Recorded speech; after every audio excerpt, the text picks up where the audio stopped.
நம்ம ஜானகியோட மனசு இப்போ ரொம்பவே பாடுபட்டுக்கிட்டு இருக்கு. அதாவது எங்க வந்து பார்த்தீங்கன்னா, ரேவதி தான் நம்ம கௌதம பெத்தவங்க அப்படின்னு சொல்லிட்டு கௌதமுக்கு தெரிஞ்சு போச்சு அப்படின்னா, அதுக்கப்புறம் தன்னை விட்டுட்டு போயிடுவாங்களோ அப்படின்ற மாரி. அதே சமயம் இங்க வந்து பார்த்தீங்கன்னா, இப்போ அந்த பால் குடம் வந்து கீழ விழுது பார்த்தீங்களா? அந்த ஒரு விஷயத்துலலாம் வந்து பார்த்தீங்கன்னா, ஜானகி ரொம்பவே மனசு உடைஞ்சு போயிடுறாங்க. அத பார்த்ததுக்கு அப்புறமா நம்ம கௌதமுக்கு இன்னும் மனசு உடைஞ்சு போயிடுது. அதே மாதிரி இப்போ ஜானு கிட்ட எல்லா விஷயத்தையும் சொல்லிட்டு, அதுக்கப்புறம் நான் உன்ன விட்டு எப்பவுமே போக மாட்டேன் ஜானு அப்படின்ற மாரி வந்து சொல்லலாம் அப்படின்னு சொல்லிட்டு தான் நைட்டு யாரும் இல்லாத டைம்ல, அதாவது இலக்கியாவும் ரூம்ல இருக்கிற டைம்ல வந்து பார்த்தீங்கன்னா சொல்லிக்கிட்டு இருக்காங்க. இந்த பைரவி எப்படா வந்து பார்த்தீங்கன்னா என்ன சான்ஸ்ரா கிடைக்கும் அப்படின்னு சொல்லிட்டு பயங்கரமா வெயிட் பண்ணிக்கிட்டு இருந்தா.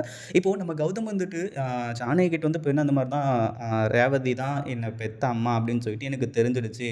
இந்த ஒரு உண்மைய நான் சொல்லாம இருக்கிறது தப்பு. அப்படி இப்படின்ற மாரி வந்து சொன்னது மட்டும் இல்லாம, நான் எப்பவுமே உன்ன விட்டுட்டு போக மாட்டேன் ஜானு அப்படின்ற மாரி சொல்லி, இப்போ ஜானகிய ஓரளவுக்கு வந்து பார்த்தீங்கன்னா கன்வின்ஸ் பண்ணிடுறாங்க. ஆனா, இப்போ இந்த ஒரு விஷயம் இந்த பைரவிக்கு தெரிய வந்ததுக்கு அப்புறமா, பைரவி பயங்கர ஷாக் ஆரம்பிச்சுறா. அப்போ கௌதம் வந்துட்டு இந்த வேலைக்காரியோட மகனா? அப்படின்ற மாரி வந்து சொல்லி செம்ம ஷாக்கிங்ல இருந்துட்டுருக்கா. இதனால அடுத்தடுத்து பிரச்சனைகள் தான் வரப்போகுது. ஏன்னா எஸ்எஸ்கேவுக்கு மட்டும் கௌதம் தான் இந்த ரேவதியோட மகன் அப்படின்னு சொல்லிட்டு வந்து தெரிய வந்துச்சு அப்படின்னா, கண்டிப்பா கொல்றதுக்கு ரெடியா இருந்துட்டு இருப்பாங்க. இத பத்தி நீங்க என்ன நினைக்கிறீங்க? இந்த வீடியோ புடிச்சிருந்தா லைக் பண்ணுங்க, ஷேர் பண்ணுங்க. இப்ப தான் நம்ம சேனலுக்கு ஃபர்ஸ்ட் டைம் வரீங்க அப்படின்னா, கீழ இருக்க சப்ஸ்கிரைப் பட்டன பிரஸ் பண்ணிக்கோங்க.